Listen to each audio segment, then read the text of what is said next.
Good afternoon, ladies and gentlemen. I am Jerry Cooey. I'm Deborah Nelson. Thanks for joining us. And we're glad that you've decided to tune in to the beautiful MediaCom Channel 27. GC, Channel 27, every Saturday from 4:30 to 5. Please tell your friends and your neighbors.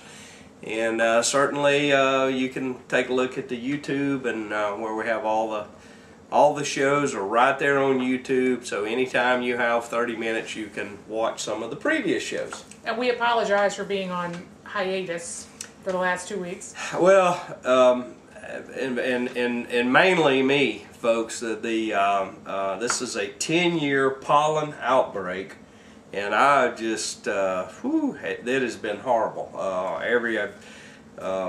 Was out with a friend yesterday who's involved with the hospital, and he said, you know, it's just been unbelievable what they've been seeing in there. So it's just been, I had really, and I know this is hard for you you folks to grasp this concept, but I actually had a couple days where it was hard for me to speak. That's hard to imagine. as you can imagine, must have been torture for you.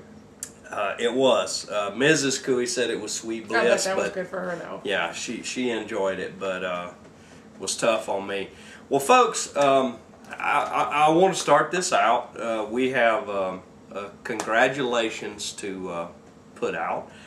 Santa Rosa Week TV's very own Deborah Nelson was elected to something. So, Deborah, tell the folks what you were elected to. I was elected to have the privilege of serving as chair of the Santa Rosa County Democrat Party. So, folks, as you can imagine... Thank you so much for bringing it up. Folks, as you can imagine, it has done nothing but brought joy to my heart with this latest appointment. Well, it might be an educational experience for you. We're always trying to educate voters. So, we in the Democrat. So here's the goal, folks. When I first met her, Green Party tree hugger.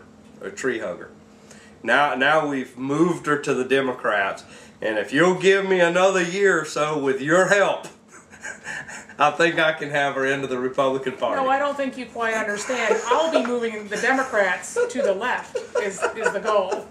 They've moved too far to the right. Oh, My job is to bring them back in line where they're supposed to be. Deborah thinks that they're too conservative, the Democrats. Well, I think they're too focused on special interests. It's one party. Sometimes it seems like one mono party. Oh, well, I would agree. And of course, folks, if you've watched this show any amount of time, although we kid about it, Deborah and I actually, with the exception of a couple social issues, we pretty much agree as far as the government is too big, we spend too much money on it, they have too much control over it. I didn't say the government was too big. I said that they spend too much on their cronies. Right. It's not about the size of it, it's about where it's actually going. Right. The well, functionality. And as a staunch Republican who is somewhere to the right of Genghis Khan on conservatism, certainly I believe that what we spend is not going to the right places. I mean, it's completely and utterly ridiculous. Federal level, state level, county level, city level, there is not one place given an opportunity to make a change there that changes couldn't be made that would benefit more people than is what's occurring today. Well, any organization is going to be corrupt, including a government, and that's why it's the public's job to pay attention and, you know, keep an ear to the ground and speak up when there's a problem. I mean, the price of liberty is eternal vigilance, we know that, and if people don't get involved and at least pay some minor amount of attention, you know, that you're going to get the government that you pay for. Well, you know, and look, folks, we've chronicled the many things in Santa Rosa, some in Escambia County. Matter of fact, here's a recent story. Certainly in Santa Rosa County, we have seen us, the taxpayers, pay way above the appraised value for something. For land. For land, yeah. and here we go, Escambia County, and not only does a county commissioner say, I think we should buy this property over the appraised price, he went on to say, I just want you all to know that he's a good friend of mine too. And I will have to say that I've met Wilson Robinson a couple times, and kind of shocking to me that this occurred. One of the things that we've worked towards in Santa Rosa County, and I want to put a good commercial out for Lane Lynchard. Lane Lynchard, over and over when it's necessary, he's done the right thing, where he recuses himself. Yeah. He will say up front, before even a discussion begins, I want my 4 county commissioners and the public to know that I have a business relationship with this person, and I'm not going to vote, and I'm also not going to comment. And I've seen him do it, and actually, this commissioner in Escambia County should not have voted. Now, this vote took a majority vote. It took a super majority, a 4 out of 5. He still should have recused himself. And maybe there's somebody in Escambia County, or maybe Santa Rosa Week TV wants to take him up on this. But this land deal is symptomatic of what we've watched in Santa Rosa County. And actually, Escambia County had another one recently. That the people who own the property, it was their appraisal said 1.1. The county's appraisal came in at 600,000, and they said, "Well, we'll just split the difference." Right. Now, have we heard that split the difference before? Yeah, we've heard that with the Pullman property. Except they didn't really split anything; they just took the higher amount. That was a ridiculous. I mean, we're going to split the difference, and that's not what they did. They didn't. If they had split the difference, it would have been something like 1.2 million. Right. I would have been more than happy in the Pullman deal for them to split the 900 to the 3.4. Right. We might have been fairly close. Yeah. But in the case of Santa Rosa County, they just paid the higher amount. They took 3.2 million appraisal and 3.4 million appraisal, and decided to split the difference between the 2 highest appraisals. Right. And look, one of the things, as soon as I saw that appraisal, I went to an elected professional appraiser, and I said, what's right here? Not specifically about the Pullman deal. When you look at appraisals, what is the right thing? And the answer was that ever how many appraisals are sitting on the table, if there's a larger difference greater than 10%, there's a problem. Right. There's a problem on the low end, there's a problem on high end. Of course, I did go on to say, well, 900,000 is one appraisal and 3.4 million is another appraisal. Is that greater than 10%? Because I barely graduated high school. And of course he laughed and said, well, yes, Jerry, that'd be a little bit bigger than 10%. Well, and you also in that particular case have to remember that the original appraisal was the normal county appraiser that came up with this is Pullman property. Right. And then the other 2 appraisers were, one was from Mr. Pullman himself, had ordered the appraisal, and the other one was ordered by Team Santa Rosa after, I guess, they didn't like the $900,000 appraisal. That's my take on it. Look, you have to stay vigilant on this stuff, folks. When you see something that doesn't look right, if you don't feel like you can go ask the question yourself, feel free to contact us. We are constantly being contacted about, will you please go ask this question, can you find this out for us? And we certainly don't have a problem with that. We're happy to ask your questions. Yeah, absolutely. It's important. We don't mind doing it, but the important thing is that our government is out in the open, and these questions get answered. Yeah, theoretically. Now, one of the things that I will say this, government out in the open, quickly I'm going to insert this.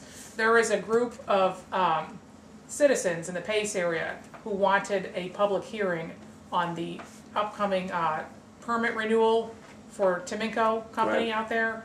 And DEP, Department of Environmental Protection at the state level, has refused to grant them a public meeting for that. And regardless of what you think about Timinco, what they're making out there, whatever, the point is there was a large significant group of citizens said, we would like a public hearing before this permit is renewed.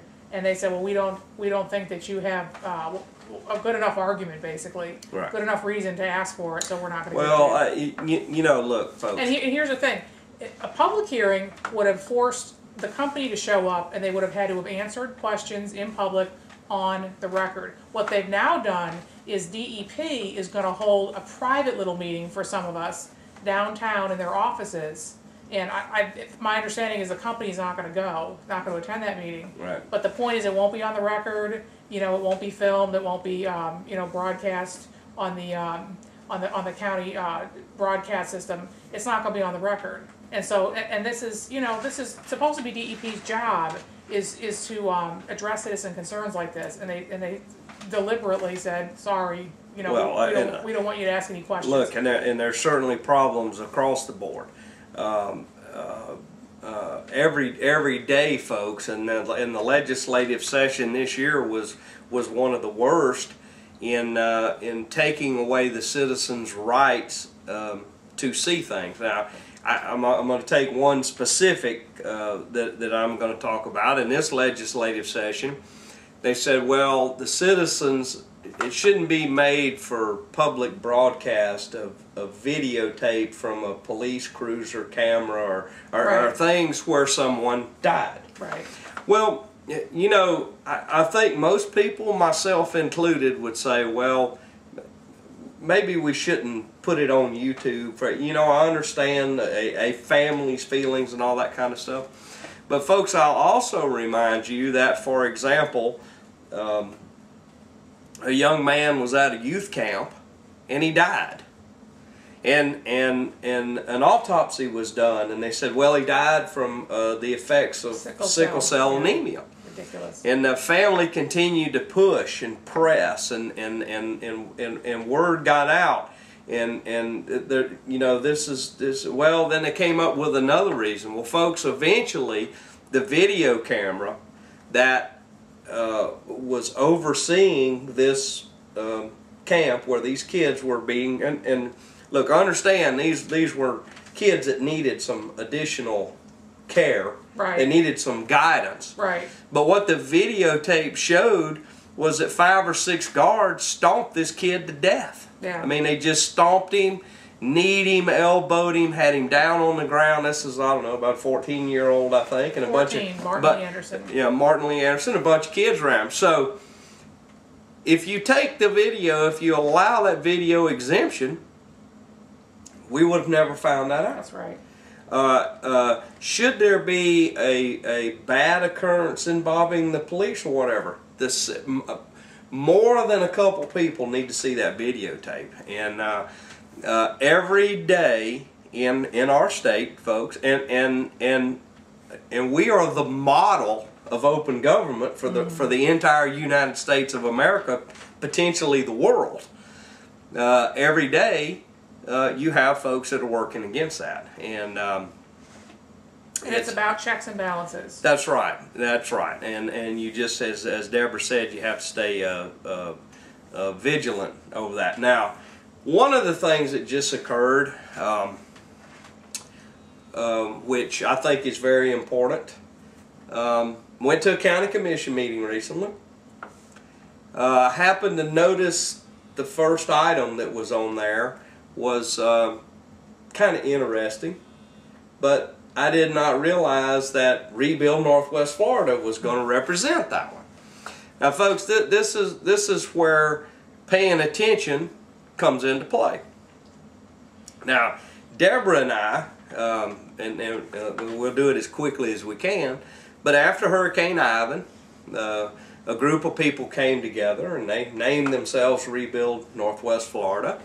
And it consisted of a lot of movers and shakers from Pensacola downtown. Yeah, a lot of folks came into it, and the original monies that they spent potentially were private dollars, and maybe Deborah and I didn't necessarily have full access to that, but shortly thereafter they started getting county dollars and they started getting state dollars. And government dollars, yeah, and for the most part, since 2006, Deborah and I have been waiting for an accounting of Rebuild Northwest Florida. Now, in Deborah's previous life, wrote several articles about Rebuild Northwest Florida, and what happened was a source showed me a master plan or a strategic plan where they had $1 million in salaries programmed. Right. This was an organization that supposedly, ostensibly out there with a 4% overhead they pledged to be helping poor people rebuild their homes. $1 million in salaries. I called them up. They denied it, but wouldn't give me a salary list. Right. And that was the crux of the story, is they wouldn't give me a salary list. Right. And they wouldn't release any kind of finances at that point or anything.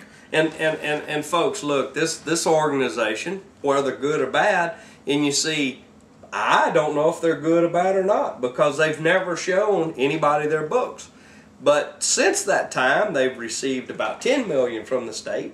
Then they received $22 million from the state. And during this time, they actually had the nerve to come to Santa Rosa County. And I'm going to tell you, folks, I am very proud of the fact Deborah participated and 2 or 3 other citizens participated. All of a sudden, a trailer showed up out by the county auditorium, and it had Rebuild Northwest Florida on it, and a power line was run to it, and a water line was run to it. So we go to a county commission meeting, and here's a contract that Rebuild Northwest Florida wants Santa Rosa County to sign. And that contract had an undisclosed amount for a service fee. It was basically cost plus. Yeah. Whatever it cost them, and then they would just be able to attack and administrate. And it wasn't defined. And so I raised objections to it. I said, is it 3%? Is it 5%? Is it 20%? And I was thinking, 10 or 15% would have been a pretty big number above the actual cost of something. Well, lo and behold, we found out that they were tacking on 25%. And because of the persistence of Deborah and I... We didn't know what they were tacking on. That was... Right. But we found out. The potential was there because that was a special state money, HHRP state money. Right. The potential was there for them to pull in $15,000 per job.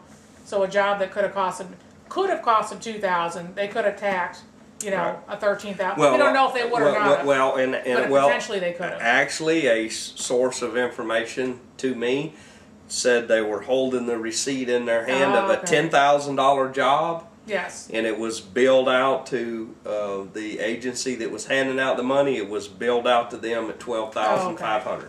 So it was so they had tacked on a 25%. Now, I'm very proud of the fact, and there may be some people that don't like me, but I call these folks out over that, and we effectively chased them out of Santa Rosa County. Well, what happened was our former county attorney said, well, you need to disclose your records. And they wouldn't. Put it in the contract. They actually, if I remember correctly, signed the contract and then I think performed one job on it and no more. Right. And look, it's all about being open and upfront. Now, Deborah was dead on the salaries. Deborah recently pulled, not too long ago, pulled the 990s, and their salary load is over $1 million. It was a couple years ago over $1 million. Right. It's hovering now. So what occurred at this? And their president, I have to make this point, was making $100,000 a year. Right. What occurred at this recent county commission meeting was they came forward. Now, they wasn't asking for money from Santa Rosa County, but they wanted to use our good name to go seek out some additional grant money. So the nice lady finished her presentation, and I walked forward and I reminded the county commissioners of the many times that I had stood before them, and that all the way back to 2006 they had never shown their books, they've never showed their salary overhead, they never showed what they're paying for buildings or pickup trucks or any other thing. And it was, other than the 990s. And then it was my belief that before we use the good name of Santa Rosa County to assist them, we should look into that. Now, I was very happy. I got a good solid nod from Commissioner Williamson. Bob Cole was very vocal about it. And Jim Melvin was matter of fact. Don't send me the short version, send me the long version. And he's an accountant, so. And he's an accountant. He said, I don't want to see an audit list. I want to see what you spent the money on.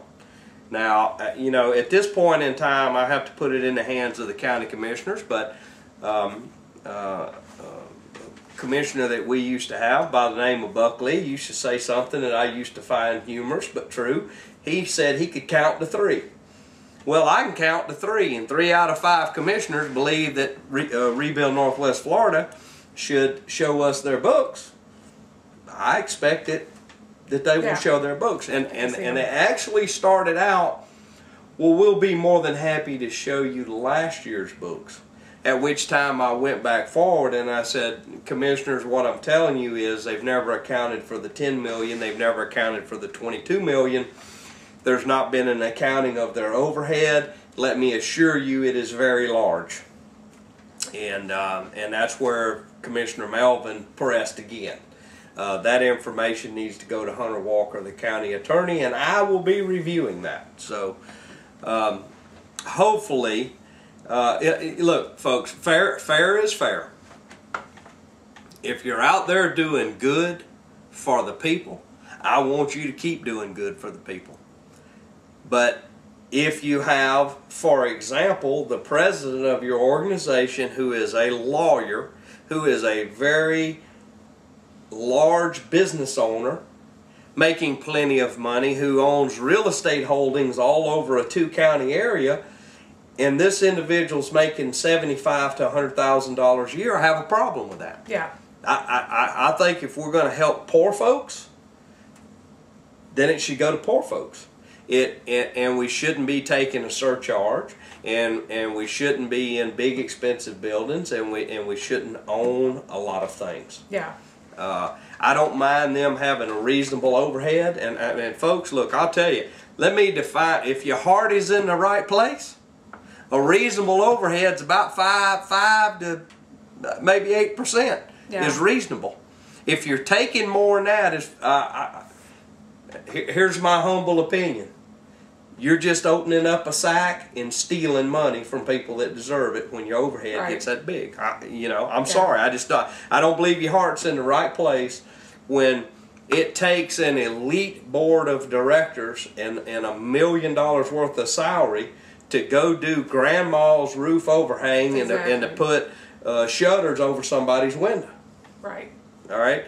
Whatever money you get from the state, you let people come in on a as-needs basis, the ones that need it the most, the ones that are in most danger, and the ones that honestly do not have the ability to pay for it.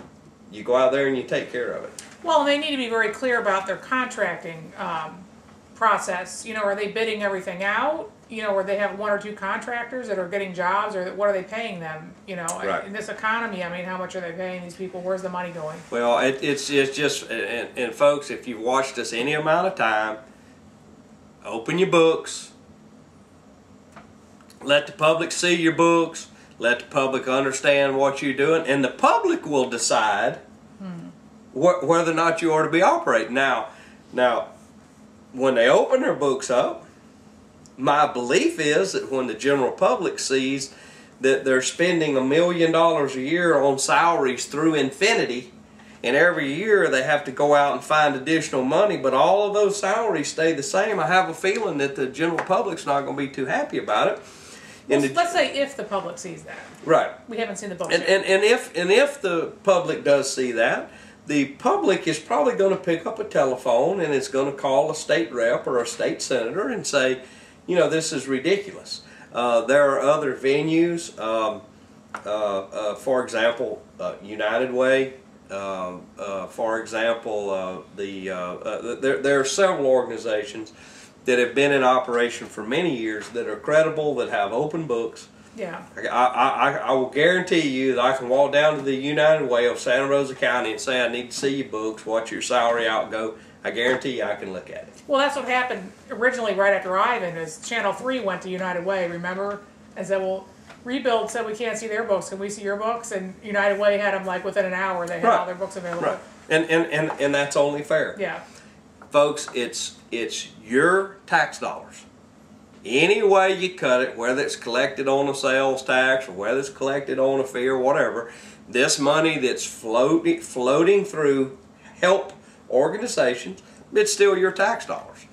And I think it's very important that that we keep a keen eye on this stuff. Yeah, well, especially since you've got Governor Scott, who's just cut all kinds of safety net programs and yet he's still funneling all this money to quote unquote economic development and all, you know, this shady area where this money just gets flushed down the toilet. He's actually focusing, you know, a nice flow towards that direction. You got to keep an eye on where that money's going. I mean, as far as I'm concerned, that's just a handout. Yeah, absolutely. You know, it's even now with the economic times that we're faced with, we need to make sure that all the money that's supposed to go to helping folks. Yeah. And certainly, I'm okay with helping folks. What I'm not okay with is every $1,000 that goes to help someone, that 250 of it disappears in a secret society. Exactly. That's what I don't appreciate. Exactly. Well, we've been serious for a minute, Deborah. We got a couple minutes left. I got to read this. This is some of the funniest stuff I have read in a long time. This is one of the writers at the Press Gazette wrote this story, Matthew, and it was about a husband and a wife, and I got to read a couple. I got to read a couple lines of it. The fellow's name was Lundy. Lundy's wife told officers that Lundy would grope her buttocks after she told him to turn the loud music down and not to touch her. Lundy admitted to the alleged groping, but said, "I don't know what her problem is. She won't let me party." So, folks, you know, apparently, if you're at your own house and your spouse doesn't want you to party, there can be police involvement. Apparently. Word of warning. Is there ever any problems here with Best Boy wanting to party? No, because he has earphones. He uses his earphones. We worked that out. Well, that's pretty good. That way you don't have to listen to the party. Well, there's certain certain CDs are okay, and you know, I like to hear Pink Floyd. I don't like to hear AC/DC. I understand. I understand. Well, folks, I hope you've enjoyed our show. One final note: it will be Memorial Day weekend when you watch this show, and I want to remind you that Memorial Day weekend is to remember those fallen soldiers who protect our freedoms, and for those soldiers who continue to protect our freedoms, and to all of their family members. That is the sole purpose of Memorial Day. It is about the armed forces that protect the United States of America. In any group or organization that changes what Memorial Day is wrong. We need to focus on the freedoms that we have today and the people that protect